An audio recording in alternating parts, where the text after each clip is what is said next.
The first thing I want to emphasize for all of you is that the data that you have seen in the report and the stuff that I'm going to be showing to you as well all comes from the audited financial statements of the university. They're all in the public domain. I'm talking to you as a fellow academic who has certain concerns that have been revealed by this information. And I'm sure if you dig into this stuff, you'll find concerns of your own that you may have as well. We're doing this exercise and having this discussion against a background that you're all familiar with. Cries of austerity, not just here, but right across the country. We're talking about a situation where, as far as I can recall, there have been continual base budget cuts as part of the annual budgeting process at Dal, some small, some quite significant, and that's all against a backdrop of increasing enrollment, increasing administrative hirings, and new buildings, amongst other things. I don't want to get into the full details of how Dalhousie does its accounting, but like many nonprofits, it operates on a fund system.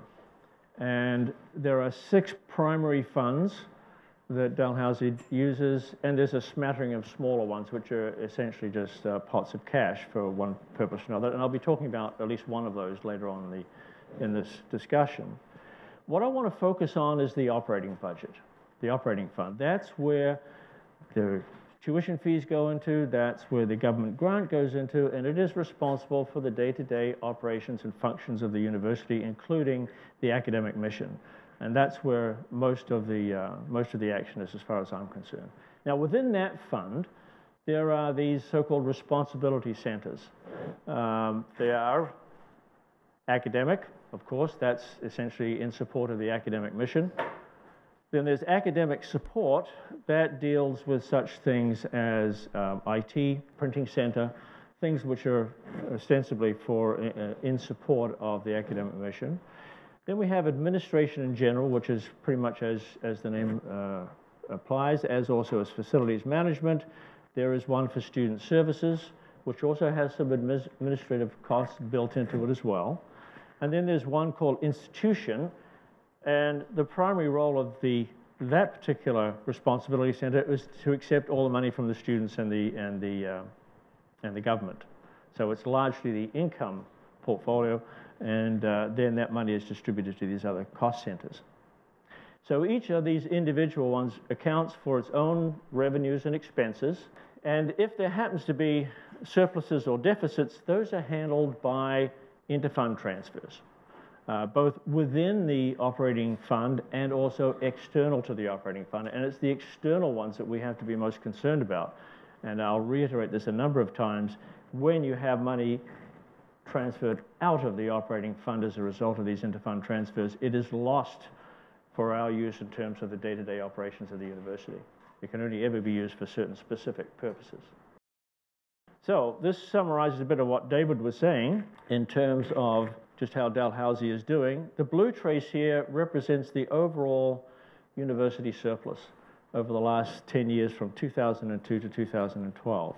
The green trace, and you can see it's quite substantial. We had a peak here of about $37 million a couple of years ago, but the last full fiscal year that we have information on, it's just a shade shy of $35 billion. The operating surplus before transfers represents the amount of money that was available for interfund transfers and other purposes in the operating account only. And you can see there, it's a substantial amount of money, just over $30 million, and it's growing pretty close to exponentially. It's growing very, very rapidly.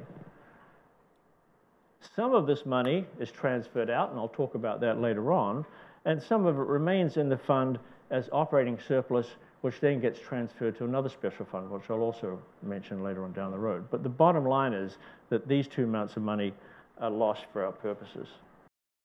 Looking at this report led me to ask a couple of questions, which I'm sure many of you have asked yourself in the past as well. If the university appears to be doing well, especially for a non-profit, in the sense that it is making substantial profits, how come we have a situation where we have these routine budget cuts to the units? And I believe the answer is twofold. Number one, it has to do with budgeting choices. Whether they are deliberate or otherwise really doesn't make any difference, but there is a choice being made to divert money from one purpose to another. And also, I believe a major problem is the budgeting practices here at Dal. And I want to talk to both of those two issues. And secondly, also, okay, if there is money, where is it going? And this, I think, is the slide that sums up the situation that we're dealing with.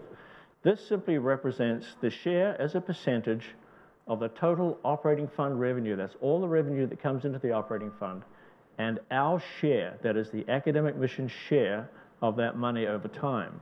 And you see it's gone from a high of 2002 of 75% to today's current just a little less than 64%, a significant drop. This little flat piece here just represents the year after the cohort, the double cohort. So there's some presumably extra investment in the academic mission at that particular point. There is absolutely no sign of that particular progression stopping or slowing down anytime soon. And if we let this particular decay continue, then we can only expect more of the same as we go forward.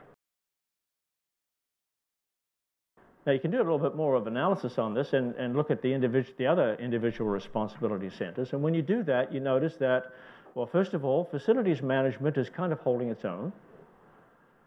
We see a significant increase in the amount associated with administration in general. That shouldn't come as a huge surprise to anybody. We see a slight increase in student services, and props to whoever managed to organize that, that's fine. The only other responsibility center to see a decrease in its share of the pot, or its piece of the pie, is, not surprisingly, academic support. I've left these two traces in as somewhat lighter because these represent, first of all, this is the surplus again that we saw in the previous slide. This is the interfund transfers. And you'll notice that these two combined back in 2002 represented less than 1% of the overall budget. Now they represent combined about 8%.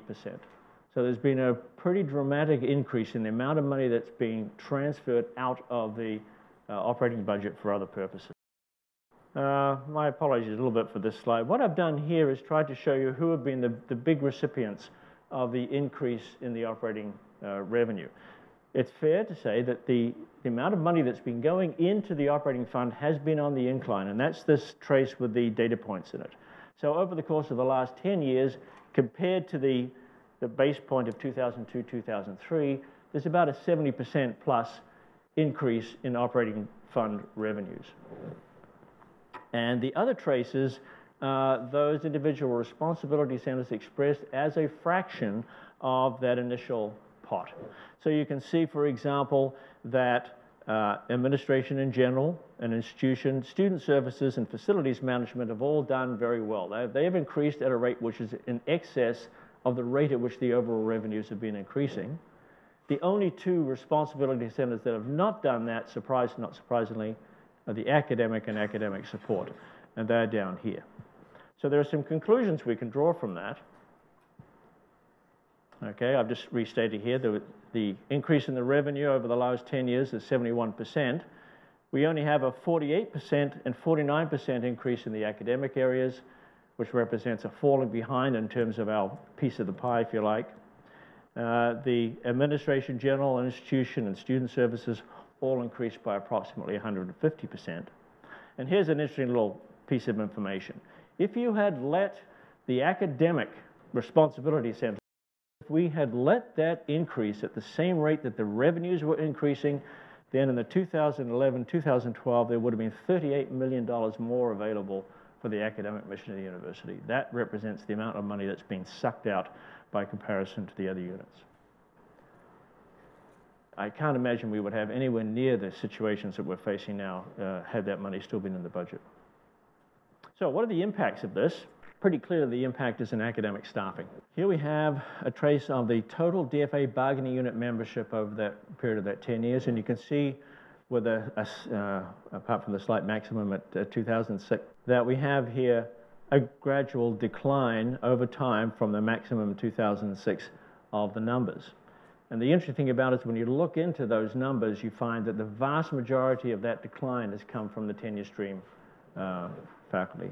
So this is our tenure stream members. That consists of members of the professoriate who are in probationary tenure track positions, and tenured positions. And that has gone down quite significantly. All of the other units, by and large, all the other employee groups have pretty much managed to hold their own. It's the professoriate positions that have been the primary victim. So in terms of numbers, for those of you who prefer numbers, over that time period, we have lost 54 tenured or tenure track staff. We also have lost a total of 8 instructor, librarian, and counselor positions. I can't pass those out because the information wasn't available for passing them out. That's the total. So within that 8, some may have increased, some may have decreased. I unfortunately can't tell. Not surprisingly, the number of limited term appointments increased over that time, and one assumes also the number of QP appointments has also increased. But there are, of course, limitations on that. And that is against the backdrop of a significant increase in enrollment, a global increase from 2000 to 2011, and it was 39%. That's a significant change in the undergraduate enrollment. The overall enrollment's up by about 35% if you include graduate students. So what are the consequences for this for us? And I think pretty much everybody here in this room can look at least one of these bullets here and identify that situation occurring in their unit or in their faculty. Certainly most of them are occurring in my department. We have larger classes as a consequence. We have restricted course choices. In other words, units are starting to pare back what would otherwise be optional classes to try and enrich the environment for the students. They're paring them back to the absolute minimum that they have to do in order to be able to put their program on. That certainly happened in my department. We have now programs which are under threat through budget cuts. In other words, they will lose their viability. We have, for everybody, increased teaching and administrative loads. We have loss of support staff, which is now reaching critical proportion in some cases. It's been ongoing for a long time, but it's getting to the point now where it's having a severe impact on the academic mission. And of course, we have increased casualization of the workforce. Now, these are not unique to Dalhousie. If you follow the information that CAUT puts out on a regular basis, this is happening right across the board, right across from one coast to the other. The other point I wanted to make was that with respect to our budgeting practices.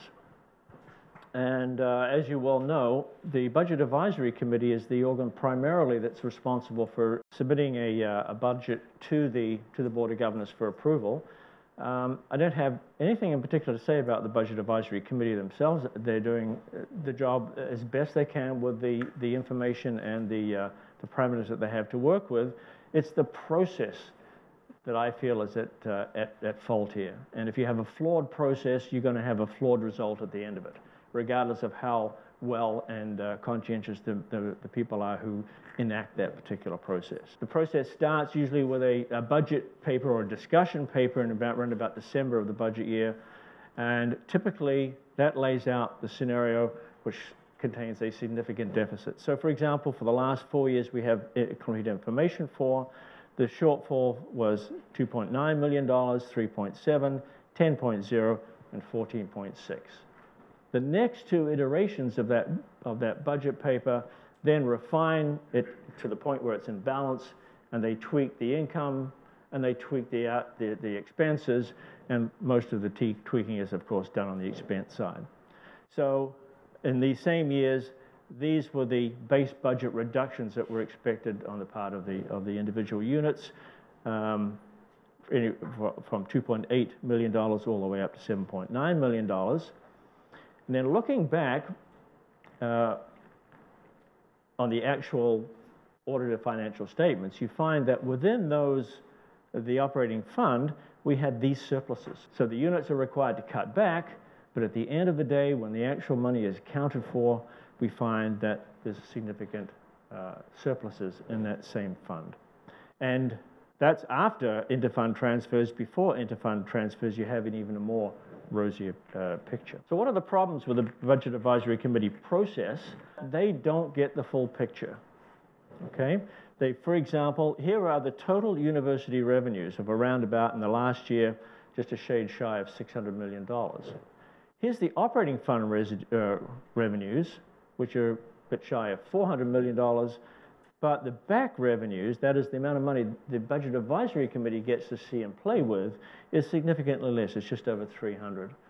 So in terms of the total revenues of the university, BAC only gets to see about 55% of those revenues. Somewhat more of the actual operating fund revenues, but they're only seeing a small portion of the puzzle. And consequently also, the only area in which they can play with in any significant way to achieve a balance is by cutting the budget, the units. They can't pull money in from they can't pull in extra revenue from these hidden sources. They can't use surpluses or special funds or anything else like that. The only real way they have of balancing the budget is by cutting the base budgets of the units. And here's an interesting little slide, just plotting the unit budget reductions as required by the Budget Advisory Committee or by the university budget, and the operating fund surpluses. And you see, with the exception of this year, 2010-2011, there's a very strong correlation or correspondence between the amount of money that's being cut from the units and the surplus in that fund in that particular year. So that's where it's not, obviously, there's not a direct track from A to B, but in essence, what's happening here is we're cutting the units and generating these surpluses. So where is this money going? The operating surplus, which is left at the end of the year, goes to a special fund. I'll talk about that in a moment. So there's the surplus. Here are the interfund transfers, and I'm going to detail those in a moment as well. This purple trace here is the sum of those two. That's the amount of money total that is going out of the operating surplus, never to be seen again for the day-to-day running of the university. It's going to restricted accounts that can only be used for certain specific purposes. A significant amount of money and a very disturbing, strongly upward trend. So where does it go? These are the internal, interfund transfers. I've summarized a lot of data here. So this is for the 10-year period total. And you see over that 10 years from the operating budget, a total of $85 million has been transferred out. From the ancillary, $72 million, and that's exactly what you expect. The ancillary is the profit making. This is food services, residences, bookstore, all those sorts of revenue centers. So that money gets transferred out, obviously. From the research account, which is a bit surprising, but I haven't dug into that one at all, that's $71 million. Some from the endowment, $15 million. Not terribly surprising because some endowments have specific conditions attached to them which may well result in those kinds of transfers. The special fund, which is $3 million, and the only beneficiary of all of those interfund transfers is the capital fund. Okay, so over that 10 years, $250 million has been transferred from those funds into the capital fund, never to be seen again, at least not by the academic mission of the university, unless you count buildings as part of that particular mission. So this summarizes that. What I'm trying to do here is, this is the cumulative transfers from the operating to the capital budget. You see how it's tracking upwards.